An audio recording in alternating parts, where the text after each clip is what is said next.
So the midterms might not be the layup Democrats thought they'd be. Recently, the party's been sliding on the generic ballot polls as Republicans rapidly catch up. So it turns out voters may be looking for something more than just anti-Trump politics. I practice medicine on the side without benefit of diploma. I'm just not really down the road yet to be a mental health specialist, but I think there's some reason to review his mental state. The single best thing that anyone can do to help Americans, to help working families, is get rid of Donald Trump. We have a demented, obese in the White House who is in the country. Wow, the wine mom got in on it early. Okay, Jessica, let me go to you first because I know you probably take a look at the generic ballot. But when we got the topics today, I was a little confused because this morning in the Washington Post, Henry Olsen said the Republicans all of a sudden find the Senate to be a little bit precarious. So how do you weigh all this? Play like you're behind, no matter what. I mean, the generic ballot, like Nate Silver's Silver Bulletin, has it about 6.5-point lead. For Republicans? For Democrats, which should be good for the House, and the Senate will be tough. I think it's smart that the Republicans on the Senate side are talking about how difficult the map is, even if you just think about how much cash is going to have to be spent to defend these seats with Ken Paxton in Texas, Iowa. Josh Turk is a very strong candidate.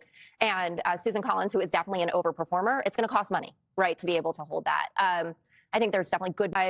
I think, you look at what people are going to be voting on, and they're going to be voting on cost of living issues. And right now, Trump has a 31% approval on the economy, 23% on gas prices, over 70% say he's not interested or focused on lowering their cost of living. So hopefully that translates, but we have yet to see the positive agenda from the Democrats that I think if it were a presidential year, you certainly would have to have at this point. Kennedy, do you think any of these far left candidates like Plattner and Tallarico are bringing the Democrats down a little bit because there's so much attention on them? Yes, I do. And they are there because there's been such a dearth of ideas from mainstream Democrats because they have leaned so hard into the anti-Trump message. And I'm like, please, for the love of God, can some of the rational Democrats return to the conversation and come up with a digestible list of ideas? So, people who are independent, people who are, sick of their economic state can at least point to something and go, maybe these guys will help us. But they're not. And then we're left with communists. They're not democratic socialists. They literally want to take over the means of production and run cities into the ground. And now they want to take the Senate and follow Bernie Sanders' lead. It's incredibly dangerous, but it's also incredibly lazy. And all they've had to fall back on is, the Seth Moultons of the world, our almost president. He really, lit the world on fire when he was running in 2020. But he's saying things like, we just need to get rid of Trump. Well, what does that mean? He's termed out. He's not going to run in 2020.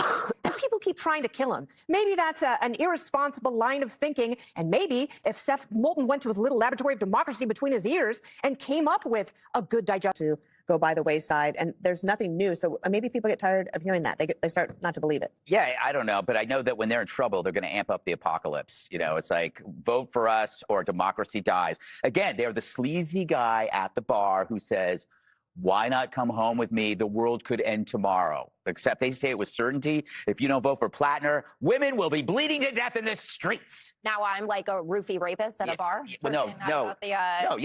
No, I didn't make that analogy, but you're close. You were the one who said, if you don't vote for Plattner, millions of women will die on the street. That's what you said a couple days ago. It was a callback. I'm the sleazy guy at the bar.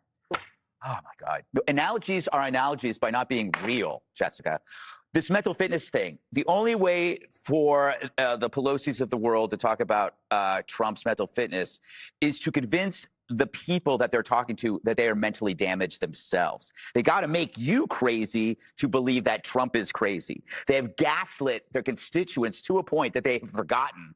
They have forgotten that these are the people that lied to you for 4 years about Joe Biden, and that actually Trump is the one who's mentally unfit. This is why, when you look at the data, so many liberals are mentally unwell. Jessica, you are mentally healthy, but I worry about you sometimes. I really worry about you because the only way, again, that you can accept terrible policies is to claim the other option is the end of the world. And if you keep thinking that the end of the world is coming unless you vote for a Nazi, your head is going to be just a calamity of suffering. And the IPO, the stock market's up, and yet people on the left in particular tell pollsters that they're in a terrible mood and they hate the country. Well, that's why the Democrats are mad we won the war, because now prices are going to come down and they can't run on affordability. And what are they going to say about affordability anyway? Remember how great things were when we had power last year? You guys spent so much money that, like, gas was $5 a gallon. Inflation was 9%. You guys let so many illegals into this country. Rent went up 30%. Crime was at an all-time high. Democrats aren't even proud of being Democrats. You ask a Democrat, you're like, no, I'm an independent. I'm not really a Democrat. I'm a Democrat socialist. Right. It's like, they're like, no. And like in high school, you call someone a Democrat, it's like a slur. Teachers are like, hey, watch it. You can't say that. I don't know. You guys aren't proud of Biden. You're not proud of Kamala. Who's your guy? Schumer?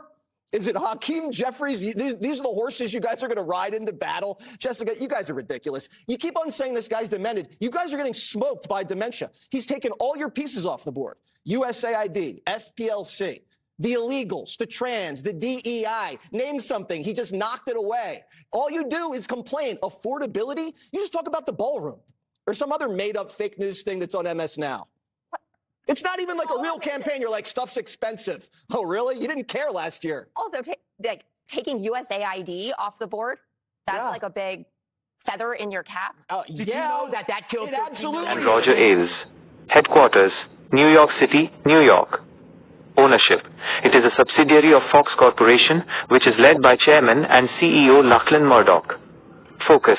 The network was launched as an alternative to what its founders perceived as a liberal bias in mainstream media. Its programming is divided between traditional news reporting and opinion-based talk shows. Influence and perspective, political stance. Fox News is widely recognized for its conservative editorial perspective. It maintains a large and loyal audience, particularly among Republican voters in the United States. Reach. It is consistently one of the most watched cable news networks in the U.S. and is a major player in shaping American political discourse. Criticism. Throughout its history, the network has faced criticism from various media watchdogs and researchers regarding claims of biased reporting, the promotion of misinformation, and its close alignment with the Republican Party. Media ecosystem.